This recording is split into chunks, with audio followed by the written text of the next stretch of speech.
Hello, everyone, and welcome to our Recruitment Reinvented webinar, how to boost recruitment productivity while maintaining an excellent candidate experience. We take it slowly in the beginning to see more people coming in, and we see they are, so a warm welcome to every one of you. So boosting recruitment productivity while maintaining an excellent candidate experience seems like a contradiction, right? Boosting productivity, doing more with less, and delivering an excellent candidate experience. But can it go hand in hand? We'll discover that during this conversation. We will touch on hiring at scale, what challenges come with volume hiring, and recruitment productivity. All talent is hard to find, also recruitment talent.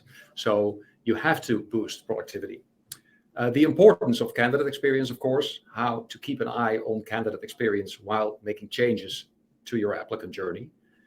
Machine learning and AI, setting up an ideal tech stack and combining data, and much more. We have an amazing panel today.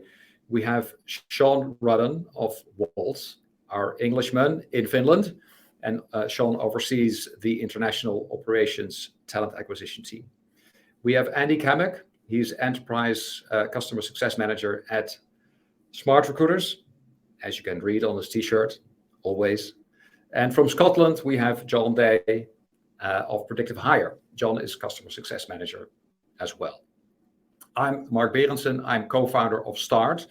And quite a few members of the audience today actually are our users. A special welcome to you. But for those who are not, let me give you a quick introduction of Start.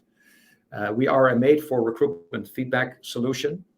We give candidates a voice and allow you as a recruitment team to listen. With our platform, you measure and analyze candidate experience throughout the applicant journey. So you can improve your people, improve your processes, get control of your reputation. And thirdly, protect your business, as a poor candidate experience, of course, can seriously harm revenue, as that's proven by research. If you're curious to learn more and how we integrate with your ATS, for example, with Smart Recruiters, there's a demo webinar coming up, and you can find more information in the chat functionality. And before the introduction of everyone on the panel, a very warm welcome to you guys who have joined today. We're absolutely thrilled to have you. And we want to get as many insights and wisdom out of our panelists as possible. So please join me in asking those very important questions and join the conversation in the chat or in the question function you see here in Livestorm. So I'd like to introduce our panelists. And first, Andy, Enterprise Customer Success Manager at Smart Recruiters. And could you give us an introduction, Andy, of yourself and Smart Recruiters as a company? Sure. Thanks very much, Mark. Great to be here, and welcome everybody. So Andy Kamek, Smart Recruiters, I've been Customer Success Manager here for just over 5 years. Smart Recruiters is a relatively new talent acquisition platform. We like to use that phrase rather than just the ATS part, because we have the whole ecosystem as well that includes partners, like Predictive Hire. Smart Recruiters, we've been around for about sort of 11 years now, and we joined the ranks of the unicorns along with Wolt in the last sort of 12 months or so. So great to be here, and great to be sort of talking about this great success that Shaun and the Wolt team have had. Okay. Andy, what are typical clients you manage, enterprise clients? The whole range, whether it's retail, we've got some technology people, the likes of Tipico, Evolution Gaming, IKEA, for example, are customers that I personally work with. Smart Recruiters, we have sort of 4,000 plus customers. 500 of those you probably classify as about enterprise level. Mm-hmm. Awesome. And next up, we're going to John Day of Predictive Hire. Could you give us an introduction of yourself and, of course, the company? Thanks, Mark. Absolutely. First of all, thanks very much for having me on the panel today. Really appreciate that. As Mark said, my name's John Day. I'm a Customer Success Manager here at Predictive Hire. I've been here for around about coming on 18 months now. And my story, I actually used to work for one of Predictive Hire's clients. and implemented predictive hire into the tech stack and loved it so much that I jumped ship and came over to join predictive hire. Love the mission and what we're all about. So to introduce predictive hire, we've developed the world's smartest and fairest interviewer. And we were delighted then to be selected by Shaun and the team at Wolt to be their co-pilot in volume hiring last year. Briefly, our product, we would ask candidates to answer 5 free text questions that they complete just on their phone using text. And then we use our advanced artificial intelligence or natural language processing techniques can then assess those candidates to look at their personality and behavior traits. That all happens in milliseconds. And of course, we're not relying on any data that leads to bias within hiring, such as CVs or resumes. For Shaun and the team, we create a weighted score and a personality profile, and that's aligned to their ideal profile for the role. And of course, like Andy said as well, we can push those insights back in to the existing tech stack, such as Smart Recruiters. Right. Really importantly, all candidates get feedback from the interview, whether they're successful or not. And that really helps strengthen up your EVP. Think of that old saying that, your candidates are your customers. And what we've found is 96% of candidates have reported finding that feedback useful. And over 3/4 go on to say that they would recommend you as an employer. But essentially, just to sum up, our mission as an organization is to interrupt the hiring bias at scale, allow our clients to get to the right talent fast, and really importantly, give candidates an experience that they're going to love. We see an average candidate happiness score at the minute of anywhere between 8.8 out of 10 and 9.2. And with a 94% completion rate. But I heard you right when you were saying you developed the smartest recruiter, right? Or interviewer, actually. Interviewer, correct. So yes. should the audience be worried? Not at all. We are co-pilots. Not at all. Co-pilots, not replacing co-pilots. People. Okay, so that's the way you want to describe it. Absolutely. Co-pilots. Okay, everybody needs a co-pilot. At least in a plane, you want to have that. So, and on the topic of reducing bias, I think it's very interesting to spend a minute on that. How exactly does that work? I mean, you don't see the background, you don't see a picture, a name. Is that how that works? Yeah, absolutely. Our solution is blind. So we don't ask a candidate for any demographic data. We don't take any data. We don't take a CV or a resume. We don't look at anyone's social media profiles. We effectively only look at the answers to the questions that they provide. Now, really importantly, when you're looking at artificial intelligence, it needs to be explainable, it needs to be valid, and it needs to be unbiased. So what we do is we have to have testing in the build stage, when you're training a predictive model, and then when we go live. And then what we have is we've got an algorithm that uses someone's name to infer a gender and an ethnicity. And that's really accurate, certainly at the gender level. And we present back a report to Shaun and our other clients, which you can access on a real-time basis, which shows your applicant pool, who the technology is recommending, and then who you've got on to hire. So for instance, if Shaun had a 50-50 split of applicants being male and female, he would expect our technology to also be recommending a 50-50 split. And that's what we present back in our Discover Insights dashboard that Shaun has access to. Thank you for that. Well, unfortunately, we don't have a 50-50 split in our panel today, but so it happened to be. We're moving to Shaun, to Wolt.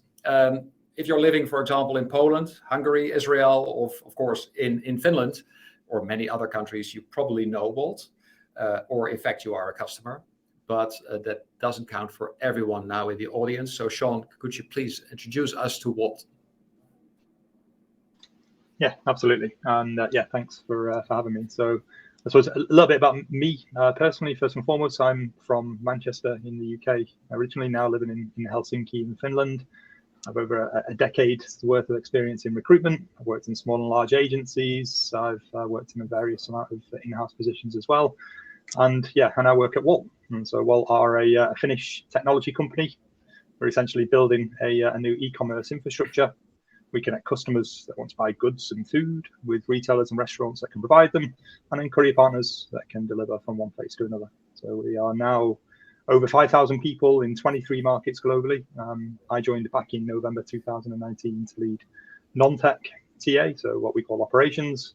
And yeah, in operations TA, we're over 40 people. We're spread across Helsinki, Copenhagen, Berlin, Tokyo, Tel Aviv, and Tbilisi. That's really remarkable.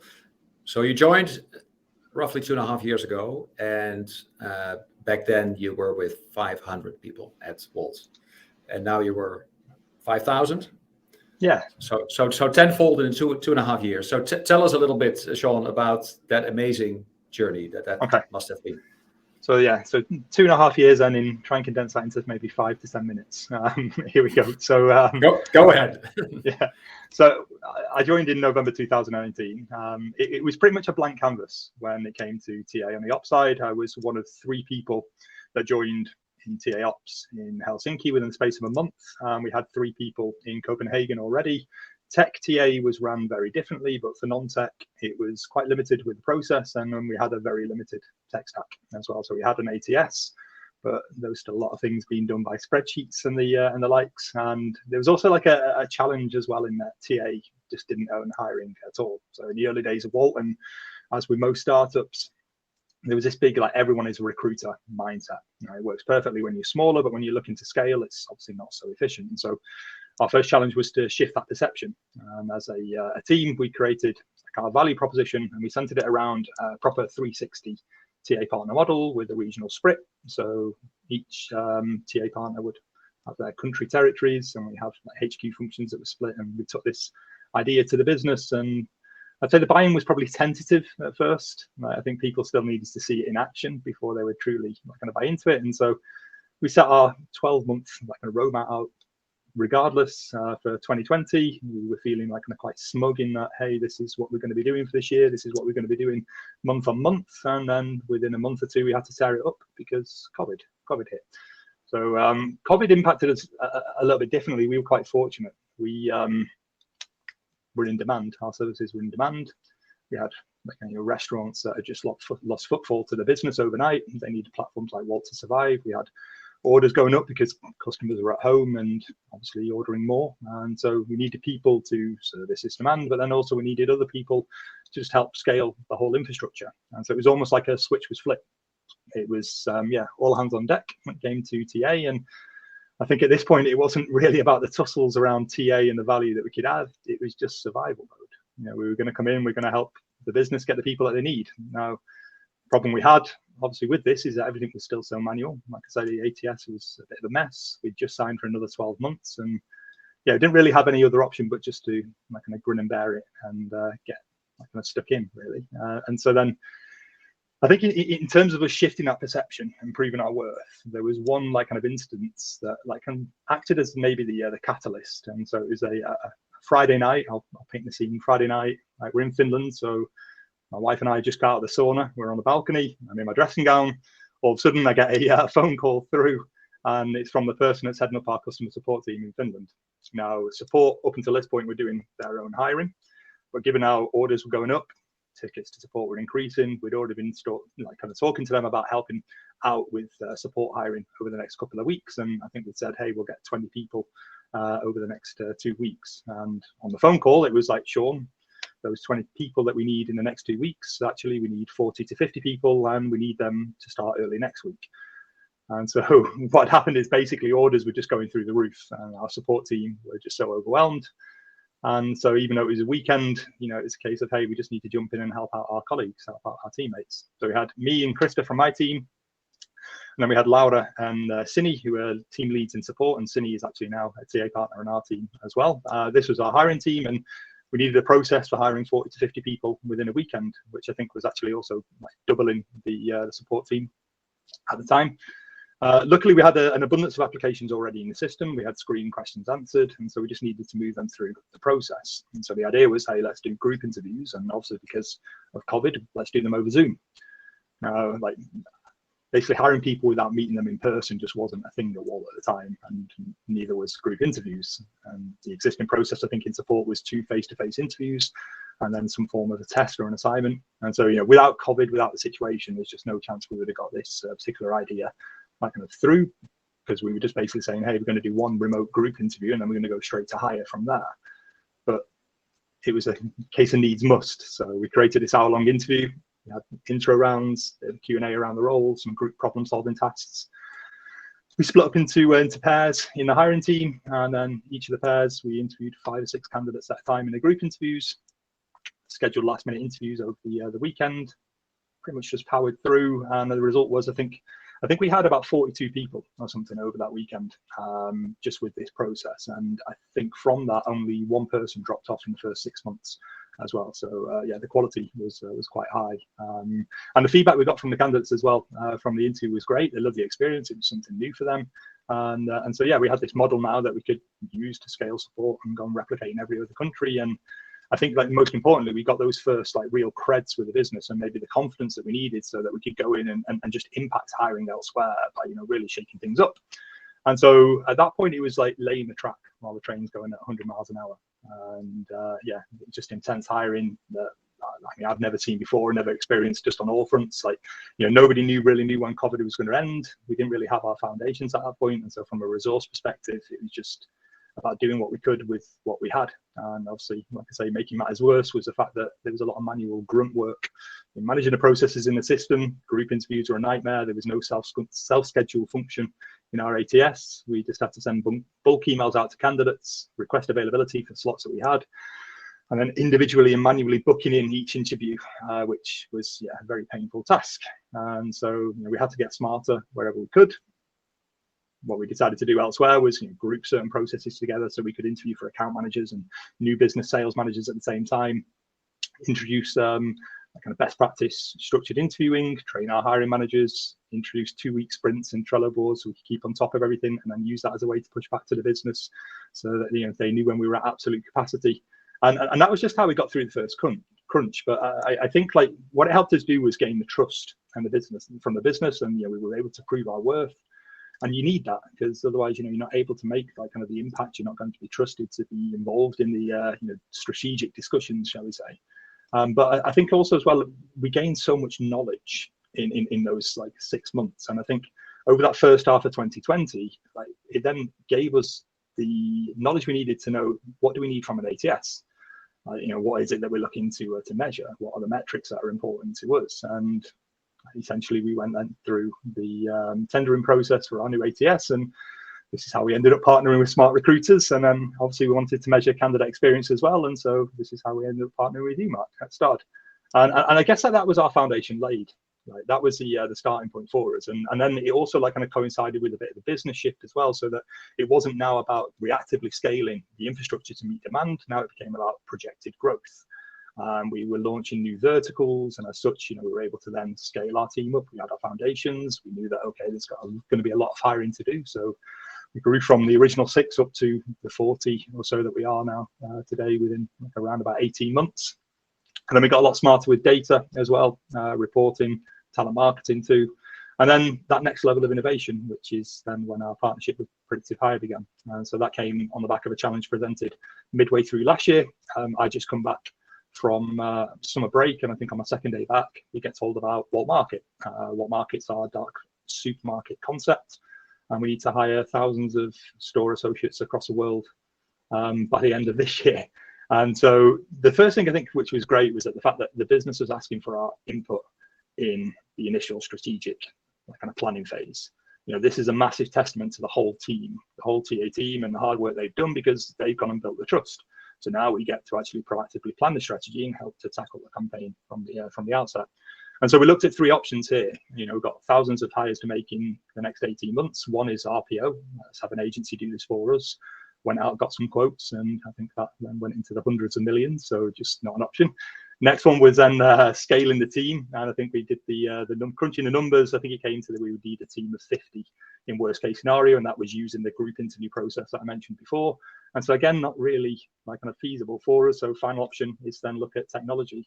I did some scouting, found Predictive Hire, blown away by the sophistication of the tool, the experience for the candidate, the reporting capabilities that John mentioned before, and then just that AI screening itself. And so we ran a pilot, We seconded 4 people into the team from across the business. They had no recruitment background. 4 superstars that have come in. They've been absolutely amazing just in terms of learning on the go. And the idea is that we train them to manage end-to-end process in the system, and that we get predictive hire to do that heavy lifting when it comes to the screening. So it's a 2-stage process: predictive hire, then interview with hiring managers, the store managers, and in a couple of months we've made 250 plus hires, and it's been that successful that we're now rolling out predictive hire to our support teams and to other departments as well. And so yeah, that brings us up to speed. Awesome. So this already moves towards the machine learning element. I want to rewind a little bit to the human aspect, because we have a couple of questions on that. First of all, Igor is asking, how did you scale up your TA team? Meanwhile, because you needed more people, how did you do that in such a short period of time? I think we were really lucky in that we were scaling at a point where other companies weren't recruiting, and so we were able then to go and hire recruiters that were looking for jobs. So that was the first. The COVID situation. Yeah, we were quite fortunate that, and we scaled at the right time. I think if we were to do that again now, obviously with the demand that there is for recruiters across the world, more in demand than software engineers according to LinkedIn, I don't think we'd be able to get the results that we did with the resource that we had at that time. But it was essentially, in the first instance, selecting the leadership team within TA, and then giving them the ability and the ownership for them then to go and build their own teams. So sharing the responsibility across the team, not just me personally going and hiring people. I did obviously a lot of hands-on hiring, but bringing people in, creating that next layer of the hierarchy, I hate using that word, but yeah. And then, giving them the ability to go and scale their own teams, but then also helping to guide on what makes a good recruiter for Wolt, basically. And speaking of a good recruiter, Kelly McKenna asks, did you struggle with interview fatigue with all that hiring going on? And how did you handle it? I like to split my days. So if I'm doing interviews, and there were days where I was doing 12, 13 face-to-face interviews, like one-on-one interviews a day, but it was mainly about not doing anything else in them days then. So only doing interviews in that one day, get the interview head on and just go into interview mode, and I found that worked. And then having other days where I didn't do any interviews and I could do my focus work or my head down work. And I think splitting it, because you use different parts of your brain, it's very hard to go from one to the other. But I wouldn't say fatigue, because I split it up like that. I was able to split the week up. I was able to just dedicate days to actually do an interview, and I quite enjoy interviewing. I wouldn't be in recruitment if I didn't enjoy it. core business. And so before we go into the experiment that you ran and touch on candidate experience, Andy, what is it that you guys at Smart Recruiters, but particularly, let's say, how do you support volume hiring? Excellent thing. Sorry, I've still got that picture of Shaun in his dressing gown in my mind at the moment. Yeah, so the sauna evening. I can send pictures later, Andy. So. No, you're good. You're good. Thanks. So it's a really good question, because I think that what Shaun's really sort of explained there fundamentally is that the business had their sort of their requirements, the business needs, the success they required, and they rely on the TA team to deliver the right people at the right time. Which is a definition of what we call hiring success. Mm-hmm. And the way that Smart Recruiters is set up is that fundamentally we have three pillars of the way that we think about things, and candidate experience is the first one. Make it easy for people to apply. So that's always been a key component, that everything should be mobile first. Don't have to go and set up an account and then go back to your email to find it and then check in spam and all that kind of stuff. Easily get that detail, get that candidate into the system. And then the second part is what we call collaboration side, so that everyone involved in the hiring process should be able to work with the candidates as they're moving them through the process. And that the recruiters actually can do as much as they possibly can from within Smart Recruiters, so without having to go outside and copy and paste emails in to get tests or assessments. So, Shaun mentioned, for example, the fact that one of the challenges that he had initially was that there wasn't any sort of self-scheduling components for interviews. And that's just one example of a way that actually you can do that in Smart Recruiters. There are some components there that actually allow you to go, okay, we've got all these slots, send it out to multiple people, first come, first serve, get your slot that you want.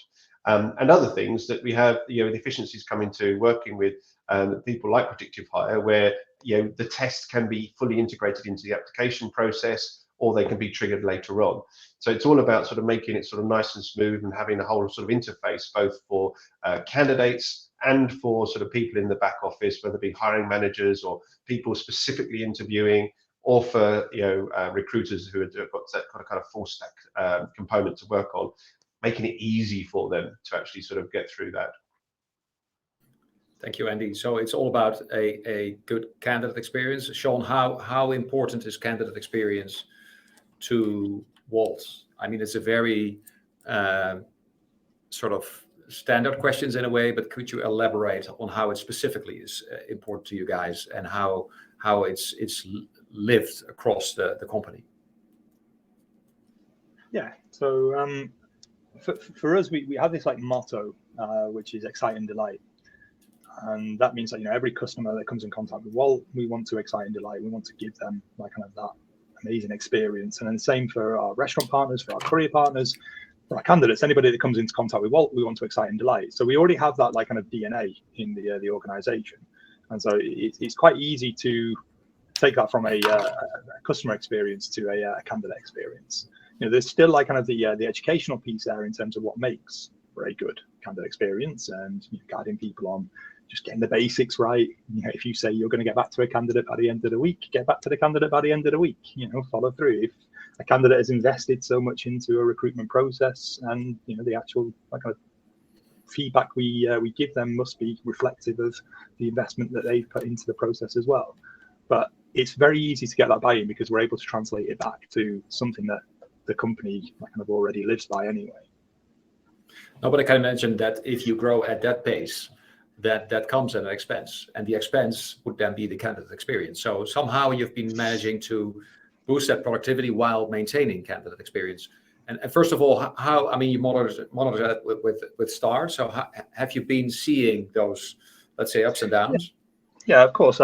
It's not to say we've got it right. We've made mistakes. Absolutely, we've made mistakes, and we've learned from our mistakes. I think one of the biggest things that we see, based on the insights we get from Stard, is that if a candidate feels as though they've not had the right level of feedback, then they're going to be less likely to recommend Wolt. Like that, like it just goes hand in hand. All the data that we see from the NPS, the scores, like if there's a low score when it comes to the feedback that they've received, it correlates with a low score in terms of that recommendation. And so that for us is like the next piece to crack, is how do you like kind of increase the feedback at scale, and obviously kind of leads us into where we are with Predictive Hire.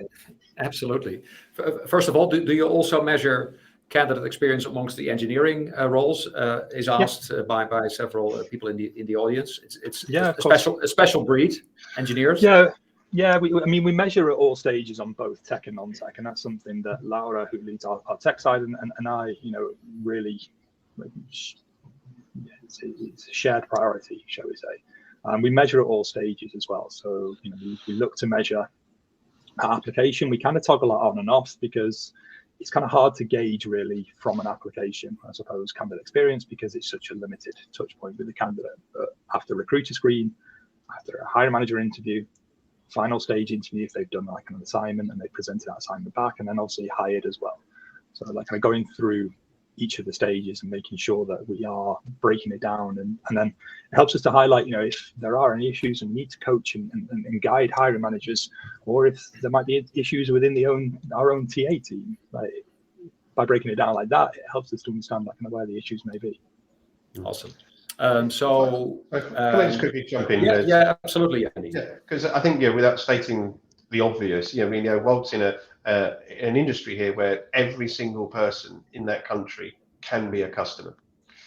So it's something that we always talked about, particularly when you have a sort of retail face of an organization. You have to make sure that every single person comes in, is treated as well as you possibly can. And something, I think what Shaun really mentioned there about the basics, treat others as you would like to be treated. and you wouldn't like to put effort into an application, do certain things, and then hear nothing. Everyone hates that. So I think what's really important, and what we'll really pick up on really well, is by making sure that candidates are treated really well, it's protecting their ongoing business. Those people, hopefully are more likely to come back and actually spend, even if they don't get the job.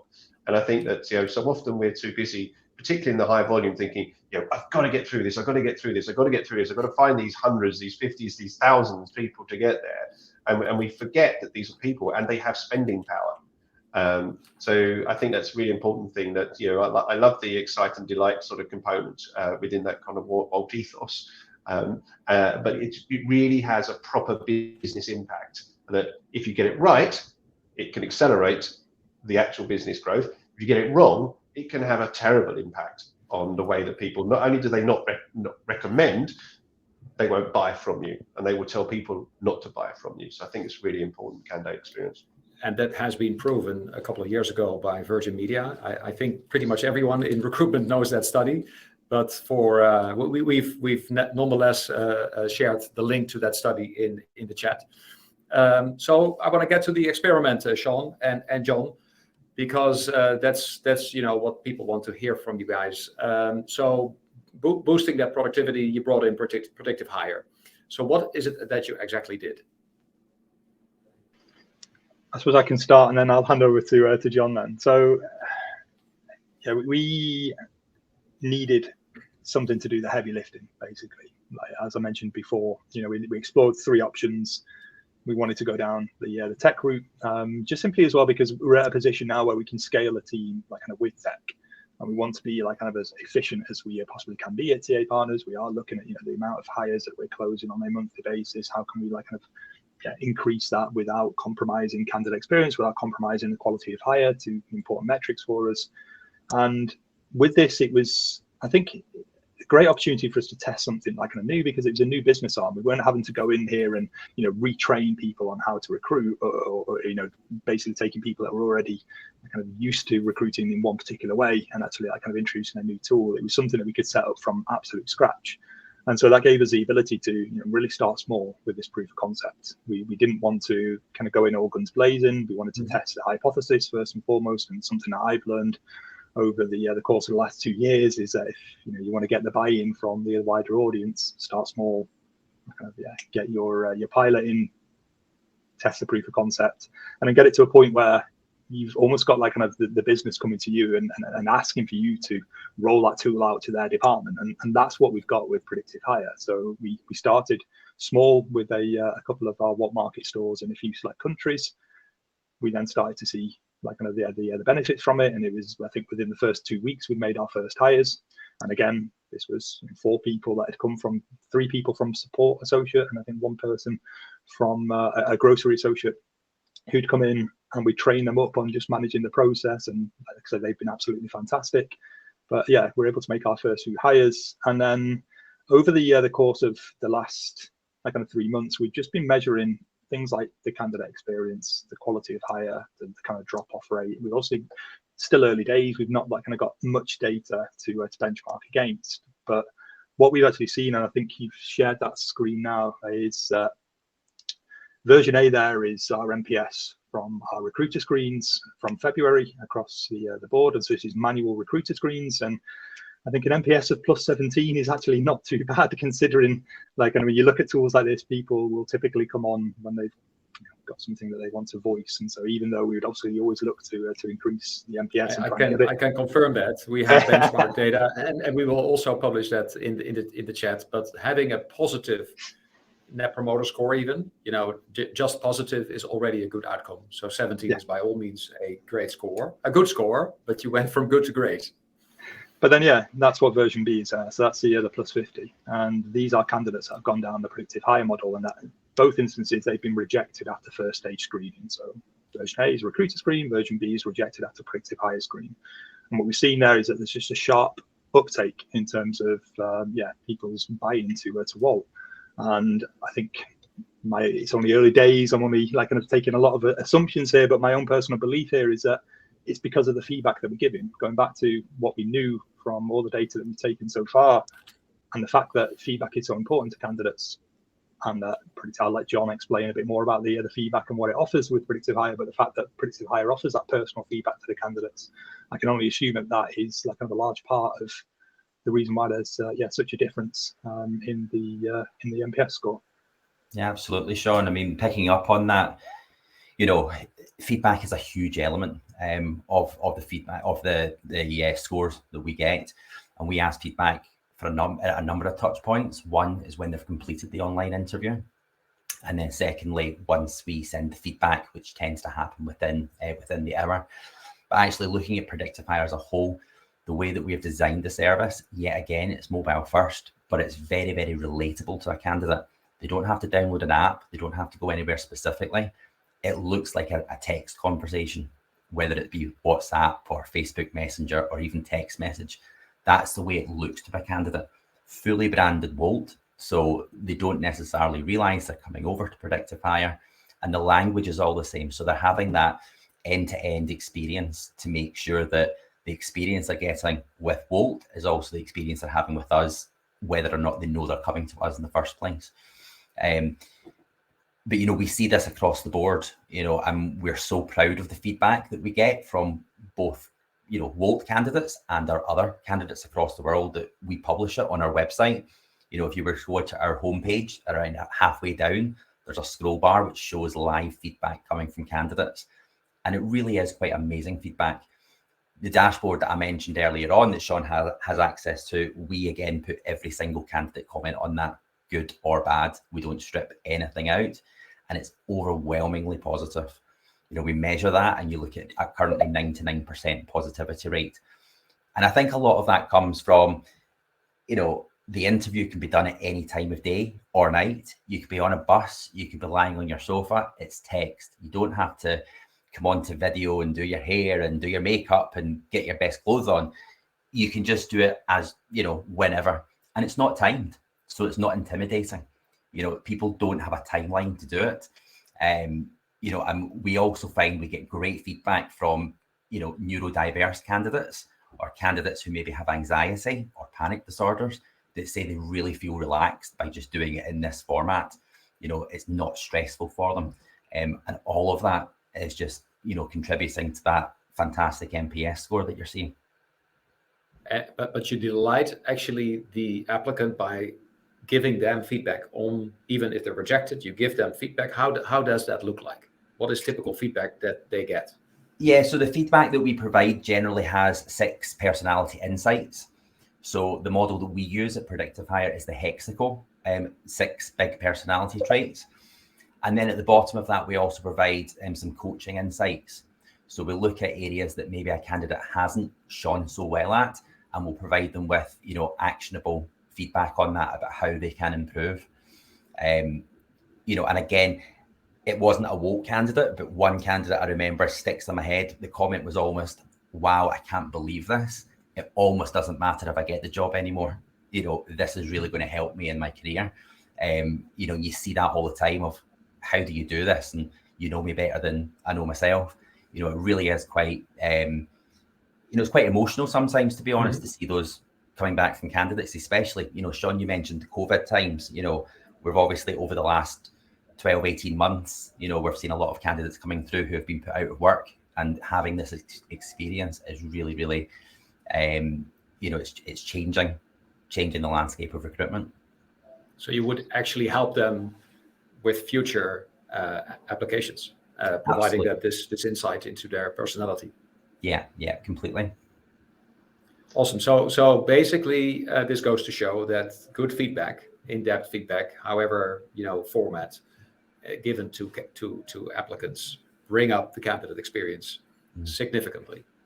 And remember, Shaun and his team aren't ghosting anyone. They apply for that role. Everyone gets an interview. Yeah. Everyone gets feedback. No one is being ghosted. Which is an amazing thing to be able to say at the moment. I think there was a recent study that showed just a couple of years ago, 33% of candidates, it was a North America study, hadn't heard anything back within 2 months of applying for a job. It's just getting that feedback is really delighting candidates. And so for particular roles, this could be working really well. you would need scale to build this algorithm and train it well. For what kind of roles does it apply? I guess our audience is questioning themselves like, could this boost our productivity too? Yeah, absolutely. We really specialize, or we see a lot of value in the high volume space. So we evidently work with a number of, for instance, retail clients in Australia, which is actually where we are headquartered. We work with Woolworths, who I believe is the largest private employer in the country. Likewise, over here in the UK where I am, Iceland Foods is one of our clients as well. But we look across the board, Qantas Airlines, doing cabin crew, ground staff, cleaning staff, drivers, home delivery drivers for supermarkets and courier partners. Evidently for Wolt, we're looking at the moment, kind of more retail pickers, and then contact center, mainly web chat, and then into the sales environment. Graduate is another area that we really excel in as well. So really it's available across the board. All I would say with that is generally you see the best return on investment, if you like, on that retail environment. If you've got, as some of our clients do, 1 million candidates applying for a job, everyone's getting interviewed, everyone's getting that feedback, without any human interaction at that stage. So that's why you can see that in time saved. And of course, also the question here, would it apply to engineers? The key question.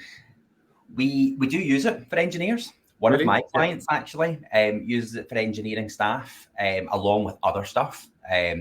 Mainly in that environment, their engineers are more likely to be based in India. So we do still see that.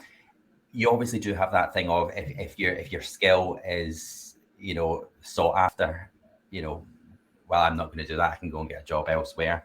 But we do see it working. In that sense, it's much more, rather than Andy is going to be a really good retail assistant matching the culture of your organization. We don't really do that job side, if you like. If you're looking at an engineer, it's more about culture fit. Is that individual going to match the culture that you're looking for of your organization? Thank you. So I want to touch on the questions that are asked also in the chat and the question functionality. When we cannot address it right now in the webinar, we will make sure to get back to you over email from the right panelists. So you'll get an answer 100%. Shaun, back to you, because we want to also touch on your tech stack. That's the word. Building a tech stack, for scaling your volume higher. Can you speak to that? Because there's obviously more that you've done, and also that you foresee. Yeah, I think what I've learned over the last 2.5 years, for me, 3 high-level things to consider, which is process versus tech. That's a big one.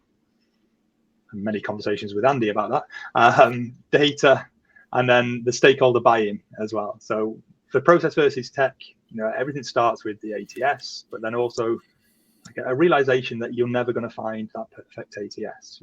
It's the old adage in recruitment teams that there's no perfect ATS. And I think the best way to kind of combat that is to think about process versus tech. So, for example, when we were scoping out the market, and that's what led us to Smart Recruiters, we initially started with this ideal end-to-end process for a few different candidate journeys, both tech and non-tech. We look at the steps that we're looking to take the candidate through, what KPIs we're looking to measure along the way, and then from that gave us a functionality that we needed, and so we're able to use that then to scope the market. And then once we knew what was out there, we had to do that internal negotiation in terms of saying, right, okay, we can't create this ideal process, but we need to pick the one that can tick the main boxes, and then we can tweak the process to suit the tech. So you've got to think department by department trade-off.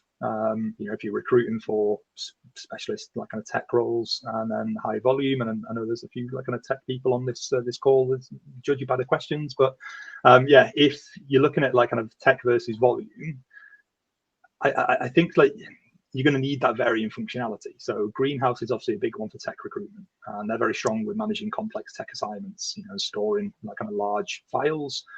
But for me, their interview coordination functionality, and also by their own admission as well, from conversations I've had with them, is like kind of maybe not up to par. And so, we've got this trade-off there that we need to manage. So we can use like kind of plugins to bridge gap. And, if you like looking at the coordination of interviews, is an interesting tool called GoodTime. That's kind of next level automation.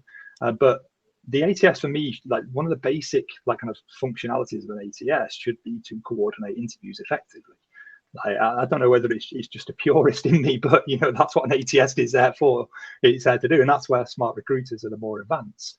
So, if we're looking at that trade-off between managing the complex tech assignments versus just being able to coordinate all the different types of interviews that we need to do, so one-to-many interviews or group interviews, we've got to favor that first. And then that's what led us to smart recruiters. And then data was the next point, measuring the KPIs, like no offense to Andy and no offense to any other ATS provider, but I try not to use the onboard analytics dashboards. And it's nothing against them. It's just that you don't have like kind of control over what you're seeing. And so in some instances as well, the data is just not 100% reliable to your KPIs. So I think for me, cracking the configuration, knowing like the ins and outs of the back end is absolutely imperative, because things must be done in a certain way in order to measure effectively. And it sounds obvious, but if you move a candidate to a certain stage and then you send an invite out for an interview, like the system will then recognize that action against that stage. But if you send the invite and then move the candidate, it's not going to recognize it against that stage. So there's certain things that need to be done in a certain like kind of sequence. And then, once you've cracked what you measure, how you measure it, pull that data out of the system, put it into your own tools. Like we use Snowflake and we use Looker. Snowflake in the back end, Looker for visualization. So smart recruiters provide us the APIs that we need. We can then go and pull that data out, and we can go and put it where our stakeholders are already hanging out. And so we're effectively speaking the language of the business. And that for me is like imperative. We've had reports at leadership meetings that they found this data in Looker, and they're very excited to see that data in Looker. So once again, building our creds. And I think once you've got like kind of your process, your tech in sync, you're able to measure like kind of effectively. That's when it comes to automation and AI. Your hiring teams know what they're screening for. You know how to document it in the ATS. You know like how to measure those key metrics in the performance. That's when you can scale. And then the final thing is the stakeholder buy-in. So the stakeholder buy-in, it's something we got wrong. I think when we launched Smart Recruiters, we were very new at launching new tech. There's maybe other contributing factors in terms of what I mentioned before about we were kind of quite stretched with the resource that we had in our team. And I think we would do things a lot differently if we were to launch a new ATS now. But we've got an amazing team. They were able to like kind of roll things out effectively. And I think like kind of we are now at a point where we're quite stable with our tech, and it means that now we can introduce new tech like predictive hire, and we can take that different approach. We can start small, generate the buzz, create advocates, and get things to a point where we're getting that business like to come to us and want to buy from us, as I mentioned before. We're a little bit over time. Maybe a couple of final words on your ideas of combining data when you're looking at Looker or using Looker. That's obviously an opportunity to do that. Yeah, absolutely. What are the plans? Well, going back to what Andy said before about the candidates and customers, we've got a whole load of consumer data there. We've got a whole load of candidate data. We've now got it in the same place, and obviously very ethically. But the idea is that can we match candidate and consumer data? If you think that a customer with the 12 months kind of prior to a recruitment process, what's their order behavior like? How many orders a month? Like what was the average basket value? And then after the recruitment process, do we see like kind of a difference in terms of their behavior? Going as further beyond like kind of the surveys to measure like kind of candidate experience, but actually seeing how it impacts Wolt and how it impacts our bottom line. And then if we can like kind of show that a good candidate experience actually increases our revenue, our total transactional value, and once again, it's like kind of building that creds of TA, and it helps us maybe like kind of push more of a P&L for TA. Can we then like kind of use that to reinvest elsewhere to further improve productivity, further improve the candidate experience? Perfect. Well, we come to an end. I hope you've shared a lot of wisdom. I know for a fact that we didn't touch on all the questions, so there's some homework for you guys, I guess, to answer some of them offline, that is. And then our audience will be excited and delighted, which we should take care of course. There's also a link from Predictive Hire in the chat that you can join. I want to thank Andy for joining, John for joining, and Shaun, of course, for joining this webinar. Finally, I want to mention that we will organize a webinar specifically on the subject of diversity and inclusion and candidate experience on April 5th from start. Also, the link can be found in the chat if you're interested. And if you want to get in touch with us, go to start.com or connect me on LinkedIn. Thanks everyone for joining, and I hope you enjoyed it. Thank you and goodbye.